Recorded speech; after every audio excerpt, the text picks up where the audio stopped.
Добро вечер и добро дојдовте во уште едно најново издание на информативната емисија Отворено за. Вечерва заедно со мојата гостинка Марина Поповска-Домазетова ќе разговараме за функционирањето или работењето на една институција која што многу не е позната за пошироката јавност, но е многу значајна. Станува збор за инспекцијскиот совет. Велам добро вечер за мојата гостинка. Добро вечер и од моја страна, ви благодарам за поканата. Пред да започнеме со разговорот, да напоменеме само дека после децениски обиди за реформирање на инспекцијскиот надзор и за примена на законите во Република Македонија, кон крајот на 2013 година со измени и дополнување на законот за инспекцијски надзор воведена е системската рамка за формирање на посебен самостоен орган во државата, а тоа е инспекцијскиот совет. Значи, 2013 година е формиран инспекцијскиот совет. Што од тогаш до денеска и што се работи, како се работи, подетално ќе разговараме во оваа емисија. Така е, со измените на законот за инспекцијски надзор донесени во крајот на 2013 година е предвидено формирањето на инспекцијскиот совет и во јануари 2014 година владата го формира инспекцијскиот совет по пат на објавување на јавен конкурс за избор на председател и 6 члена на инспекцијскиот совет и од тогаш со формирањето, значи отпочна и функционирањето на овој независен државен орган. Во кои се области действува овој инспекцијски совет? Инспекцијскиот совет има 6 области на надлежност на действување. Тоа се областа надлежност над работните односи, пазарот, заштита при работа. Втората област е животна средина и заштита на здравјето на луѓето. Понатаму следува областа урбанизам, градежништво и транспорт, па областа земјоделство, шумарство и безбедност на храна. Потоа следува управа и последната област е образование, наука и култура. Тоа се 6 области кои што малку имаат подолг назив, меѓутоа имаат така описно повеќе подобласти во својот состав. Ги слушнавме областите, делокругот на работата, предпоставувам дека е многу голем и е интересен еве во оваа прилика да го слушнат и нашите гледачи. Секако. Согласно Законот за инспекцијски надзор, делокругот на работа на инспекцијскиот совет така има поголем број на активности опфаќа. Почнувајќи од координација на работата на инспекцијските служби и подготовка на методологии за работа, односно за вршење на инспекцијски надзор, до давање на согласност и мислење по програмата, годишната програма за работа, усвојување на годишниот извештај за работа на инспекцијските служби, понатаму давање на согласности по внатрешните акти, правилник за систематизација и правилник за организација, понатаму формирање на подготовка на етички кодекс за инспекторите, формирање на работни тела, многу голем координирани инспекцијски надзор и организирање, издавање на лиценца за инспектор, одземање на лиценца, организирање на испит за инспектор, има значи голем број на надлежности. Ова е еден дел од надлежностите согласно делокругот на работа. Сега голем делокруг на работа, големи надлежности, организација на инспекцијски служби. Предпоставувам дека и ова е многу широка, нели, по обем на своето работење, дејност. Така. Инспекцијските служби генерално според неколку пати, значи ќе го повторувам називот Законот за инспекцијски надзор, се организирани како инспекторати кои што се во состав на министерствата и како организациони единици, дали оделение, дали сектор, во рамки на други органи на државна управа. Тоа се инспекцијските служби за кои што е надлежен инспекцијскиот совет, согласно истиот закон, додека инспекцијските служби кои што се организирани во рамки на локалната самоуправа, за нив е надлежен градоначалникот. Имате ли соработка со овие инспекцијски служби чие што надлежност ја има локалната самоуправа или градоначалникот? Да, секако соработуваме, значи со овластените инспектори и со локалната самоуправа. И би сакала да дополнам само дека имаме 14 инспекторати и 14 организациони единици, односно инспекцијски служби во рамки на другите органи во Република Македонија. Господјо Домазетова, да проговориме малку и за видовите на инспектори. Колку видови на инспектори постојат? Значи, иако има 28 инспекцијски служби, видови на инспектори има поголем број. Има 45 вида инспектори, затоа што во една инспекцијска служба може да има по неколку видови на инспектори. Како пример би го зела Државниот инспекторат за животна средина. Таму функционираат 3 вида на инспектори. Државен инспектор за животна средина, државен инспектор за заштита на природа и водостопански инспектор. Има служби каде што има и повеќе од 3 вида инспектори, но има и инспекцијски служби каде што функционира само еден вид на инспектор. Кога сме веќе кај инспекторите, да напоменеме, како граѓанинот може да стапи во контакт со нив? Веле сме тука, знаевме дека Велешани во минатото има многу големи проблеми со квалитетот на животна средина, па многу често беа и барани овие инспектори. Секако имаат секако прво преку иницијативи, представки, поплаки, значи граѓаните секогаш имаат слободен пристап до канцелариите на инспекторите, од една страна, од друга страна исто така инспекцијскиот совет е отворен на секоја представка, иницијатива која што се прима и електронски преку веб страната на инспекцијскиот совет, одговараме значи на сите барања на граѓаните, или ги пренасочуваме доколку не е тоа прашање во надлежност на инспекцијскиот совет, се насочува во рамки на инспекцијска служба или друг орган за кој што тоа одговара. Господјо Домазитова, кога веќе споменавте како граѓаните може да стигнат до инспекторите, колку често тие ја користат оваа можност? Па граѓаните секогаш кога имаат потреба се обраќаат до инспекцијските служби, односно до инспекторите, секогаш кога има некоја проблематика во било кој домен на инспекцијска служба, тие поднесуваат представки или иницијативи за инспекцијски надзор. Инспекторите имаат обврска и да го извршат инспекцијскиот надзор согласно наводите во иницијативата или представката и имаат обврска, законска обврска да ги информираат, значи да достават повратен одговор до странката, односно подносителот на представката. Така да за секој поднесен предлог странките добиваат повратен одговор. Кога сме кај инспекторите, какви се условите за вршење на должност на инспекторите? Па сега можеме значи да зборуваме конкретно и за посуштински реформи во инспекцијскиот систем. За прв пат е веќе оваа новина воведена во Република Македонија, за да може да се врши должноста инспектор, лицето кое што е на тоа работно место мора да поседува лиценца за инспектор. За да се стекне со лиценца за инспектор, кандидатот полага испит за инспектор. Значи, освен условите предвидени со законот, значи со соодветен материјален закон, за видот на високото образование, бидејќи за да се биде инспектор, мора да има кандидатот високо образование завршено, како општ услов, и посебен услов кој што е дефиниран во актот за систематизација на инспекцијската служба. Меѓу еден од тие посебни услови е токму и години на стаж, но и поседување на лиценцата за инспектор. Тај лиценца за инспектор кога ќе се добие еднаш, дали ја имаат за стално, се обновува време на траење? Така. Лиценцата за инспектор трае 6 години. Значи, последната година, 6-та година, кандидатот, односно инспекторот, повторно треба да полага испит и повторно значи да се стекне со лиценца, бидејќи таа не е траен документ, имено како што веќе кажав, има рок на важење 6 години и повторно се продолжува. Напоменавме дека имаме инспектори кои што се под ингеренција на локалната власт. Дали тоа значи дека и тие имаат одреден временски период на лиценцата која што имаат, например, инспекторите кои што се во локалната самоуправа? За жал, значи тие постапуваат по законот за инспекцијски надзор во однос на годишна програма и останати други документи, легитимација, меѓутоа за сега не се под ингеренции на инспекцијскиот совет. И ако инспекторите со својата работа вршат контрола на она што се работи на терен, дали некој контролира нивната работа? Како тоа е предвидено во законот? Инспекторите, инспекцијскиот надзор го вршат кај правните субјекти, значи на лице место или така наречено популарно на терен.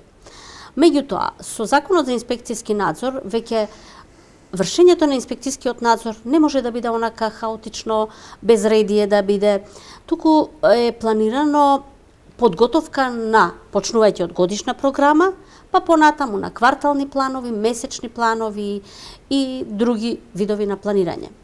Значи, во кварталните планови кои што ги добива инспекцијскиот совет, се планираат вкупниот број на инспекцијски надзори и секој инспекцијски надзор има соодветен коефициент на сложеност. Значи, не секој инспекцијски надзор е оквалификуван како да има иста тежина. Значи, има многу тешки и сложени инспекцијски надзори и тие имаат најголем, највисок коефициент на сложеност. Сето тоа во кварталните планови, значи, го предвидува инспекцијската служба, а месечните планови што ги подготвува директорот, односно раководното лице, во тие документи се предвидува за секој инспектор поединечно, се предвидува точно, значи, кои субјекти, временски период кога треба да се посетат и коефициентот на сложеност за секој инспекцијски надзор.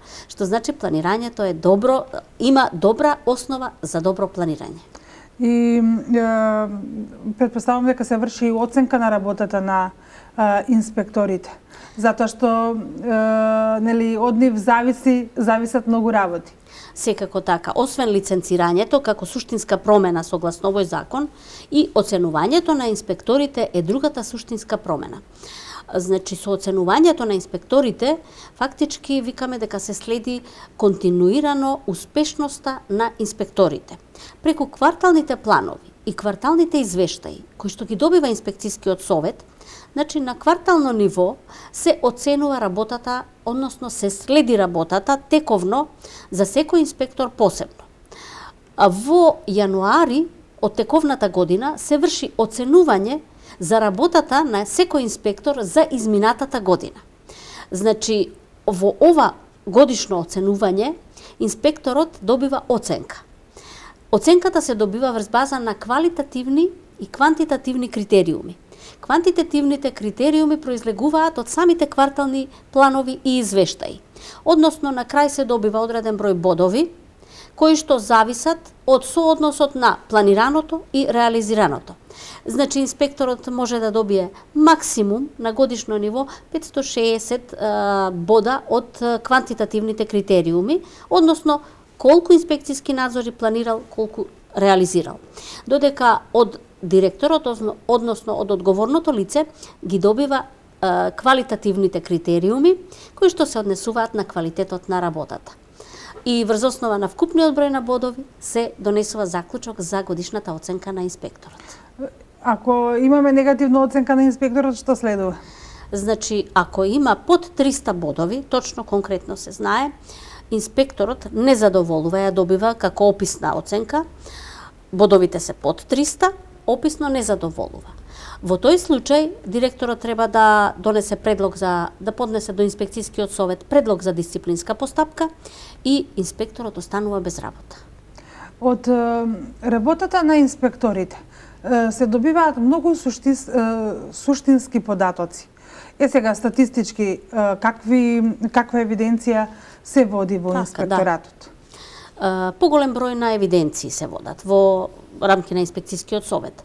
Значи, донесен е, согласно Законот за инспекцијски надзор, донесен е подзаконски акт, односно правилник за видот, формата и содржината на регистрите од интерес на инспекцијскиот совет.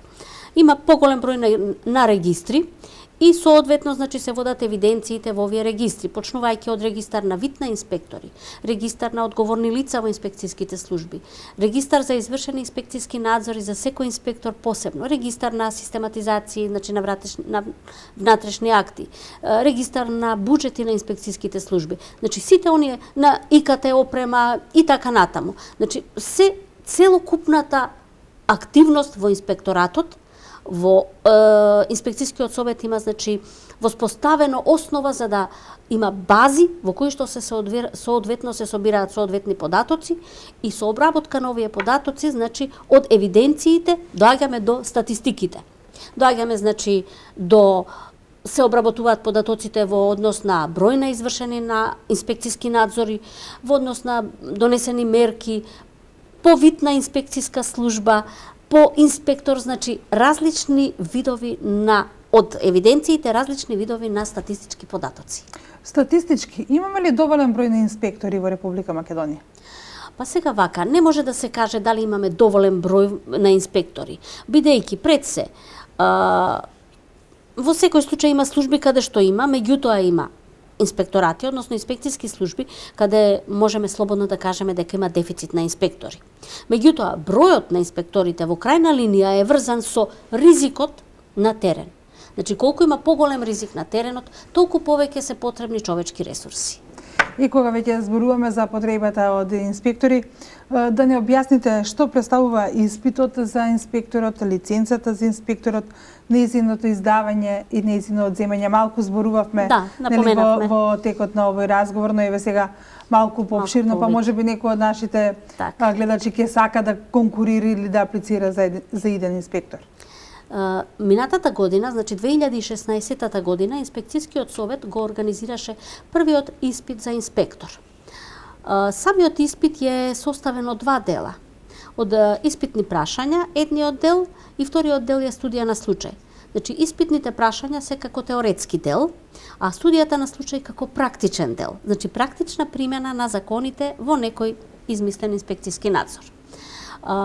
Во општиот дел, каде што се испитните прашања, таму има помал процент на прашања кои што се за сите инспектори заеднички, тоа се прашања поврзани со инспекцијска постапка, управна постапка и прекршочна постапка, затоа што тие се заеднички постапки за сите видови на инспектори.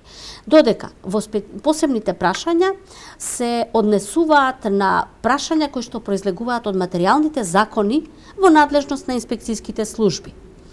И во теоретски, тоа е теоретскиот дел. Во студијата на случај опфаќа, значи, еден вид инспекцијски надзор што содржи поголем број на прашања како целина. Содржи тој вториот дел на испитот, две студии на случај. И кандидатот мора да положи, односно да освои најмалку 70% позитивни поени за да се смета дека испитот е положен. Овој испит се следи, се снима во текот на полагањето за цело време и се емитува на веб страната на Инспекцијскиот совет, значи електронски се полага и е онлайн. Кандидатот на крај од испитот, одма на мониторот од компјутерот каде што полага, добива број на бодови и знае одма за резултатот, за исходот од испитот. На самиот почеток напоменавме дека има многу број инспектори, има неколку инспекцијски служби. Но каква е соработката со другите институции во Република Македонија со кои што меѓусебно нели соработувате како еден затворен круг? Секако, за потребите на инспекцијскиот надзор, инспекторите често пати имаат потреба за комуникација или добивање на податоци од други служби, како што е катастарот, како што е управата за јавни приходи, па соработка со МВР. И во секој случај, значи, има потреба. Голем дел, значи, од работите се уредени со тоа што Инспекцијскиот совет потпиша меморандум за соработка со поголем број служби, со, како што е, например, со управата за јавни приходи, во случај да се организира определен инспекцијски надзор, тогаш може да се комуницира и со управата или да се изведе заеднички со управата за јавни приходи, за да се добие, значи, во еден настап поквалитетен инспекцијски надзор, да се добие подобра слика, за да може, значи, и мерките да бидат насочени поцелисходно. Кога зборуваме за еден настап на инспекцијските служби, тоа значи дека имаме повеќе видови на инспекцијски надзор? Да, секако. Според Законот за инспекцијски надзор предвидени се редовен, контролен и вонреден инспекцијски надзор. Редовниот инспекцијски надзор е планиран надзор, кој што согласно кварталните планови, значи, се има сознание и е најавен. Контролниот инспекцијски надзор следува како резултат на повторен инспекцијски надзор како контрола, бидејќи при редовниот надзор инспекторот утврдил некаква неправилност. Донесол соодветен инспекцијски акт, што е најчесто решение, и во решението ги утврдил недостатоците, неправилностите и ги наредил мерките за нивно отстранување со определени временски рокови. Сега, тој контролен надзор, значи, по решение што се врши, се вика контролен инспекцијски надзор. Додека вонредниот инспекцијски надзор, тој се случува ненајавено, Што е разликата? Значи, зависи, може да потекнува како повод за вонреден инспекцијски надзор да дојде од владата, од граѓанин, од директор, од инспекцијски совет, од председател, од член, значи иницијатива за вонреден. Дури и од самиот инспектор може да тргне иницијативата доколку тој се сомнева дека нешто непредвидено се случува во некој субјект. Господјо Домазетова, пред самиот крај од ова ваше вечерашно гостување во регионалната К1 телевизија, би сакала да ве запрашам каков е интересот кај младите за добивање на лиценца за инспектор? И која е она областа во која што најмногу имаме кандидати за инспектори? Интересот е необично голем. Самото тоа што над 1000 кандидати во текот на 2016 година се стекнаа со лиценца, говори дека сите што се на ова работно место веќе затекнати, покажаа интерес и најголем процент го положија испитот, меѓутоа има и други кандидати кои што не се на работно место инспектор, а имаат интерес да поседуваат лиценца, го положија овој испит. Исто така веќе првиот пат оваа година се организираше сега во март месец, повторно значи интересот продолжува, па некаде процентуално веројатно најголем е интересот во однос на пазарен инспектор. Но секако не заостануваат ниту другите области. Каде имаат можност најмногу или најлесно да се вработат? За вработување зависи значи од интересот, од образованието, така да сепак и за не можам тука да одговорам конкретно бидејќи треба други податоци на располагање да се има, меѓутоа интерес има за сите видови на инспектор. Еве и ова ваше вечерашно гостување може да биде нели поттикник од младите кои што не гледаат оваа вечер да се пријават на следните ваши конкурси за добивање на лиценца. Да напоменеме само дека може да ве контактираат лично вас, но и сите информации да ги добијат на вашата официјална веб страна. Секако. Јас ви благодарам што оваа вечер бевте дел од Отворено за на регионалната К1 телевизија. Се надевам дека и во иднина ќе имаме добра соработка, особено во оној период кога можеби ги треба да известуваме дека ете имаат можност невработените лица или сите млади лица кои што имаат завршено високо образование да се обидат да ја добијат лиценцата за инспектор.